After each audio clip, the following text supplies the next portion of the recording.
Jesus moved inwardly with compassion. This is the beginning of healing for this man suffering from the contagion of leprosy. At first glance, there seems to be nothing new about valuing compassion. It's an idea that has been around for thousands of years in both religious and secular worlds. But perhaps it is the universality of compassion that has lulled us into underestimating its importance. Compassion is a treasure hidden in plain sight, which we often don't notice. Of course, everyone says compassion is important, but when serious illness strikes, compassion is often regarded as less important than physical interventions such as drugs and surgical procedures. However, evidence suggests that compassion and empathy are correlated with positive health outcomes.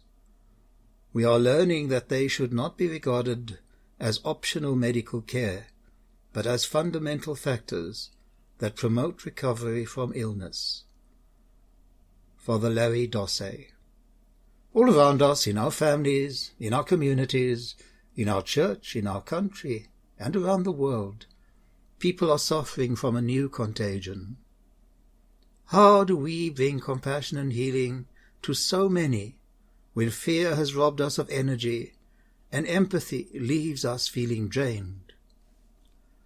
The science of our age now corroborates the spiritual practices of millennia. Compassion is not a nice-to-have alternative to medical interventions. Compassion is critical to healing and to life. Compassion, empathic healing intentions exert measurable physical effects on a recipient, even when the recipient is unaware of our intentions. In today's Gospel, we see how trust becomes the springboard for that power of compassion that heals. This is no magic trick. It is Jesus' signpost to us to guide our intentions, our prayers, and our actions. Through these we ignite within us that power to walk with those who have lost their personhood, becoming a patient, a victim, or even a statistic. This is the way that moves us beyond the stage of forgetfulness into that inner wisdom of authenticity. With those who are dying, we also must ask the question, I have only so much to live. How do I invest this time in what really matters? St. Francis had a fear and abhorrence of lepers.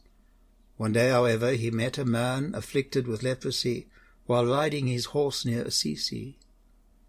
Though the sight of the leper filled him with horror and disgust, Francis got off his horse and kissed that leper. Then the leper put out his hand, hoping to receive something. Out of compassion, Francis gave money to the leper. But when Francis mounted his horse again and looked back, he could not see the leper anywhere. It dawned on him that it was Jesus whom he had just kissed. In his testament, St. Francis later wrote, When I was in sin, the sight of lepers nauseated me beyond measure. But then God himself led me into their company, and I had pity on them. When I became acquainted with them, what had previously nauseated me became the source of spiritual and physical consolation for me. Francis and other friars continued to minister to the lepers, feeding them, while also caring for and kissing their wounds. This became an ongoing ministry for Francis and the friars.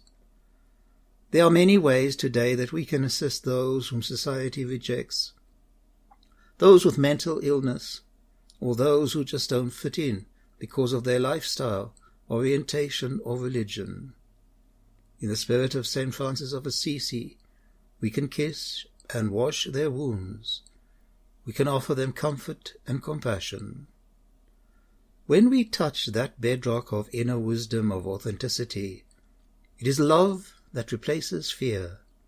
Our strength is restored, our intentions purified, and thereby our prayers and our actions become aligned to God's will for the good of his people.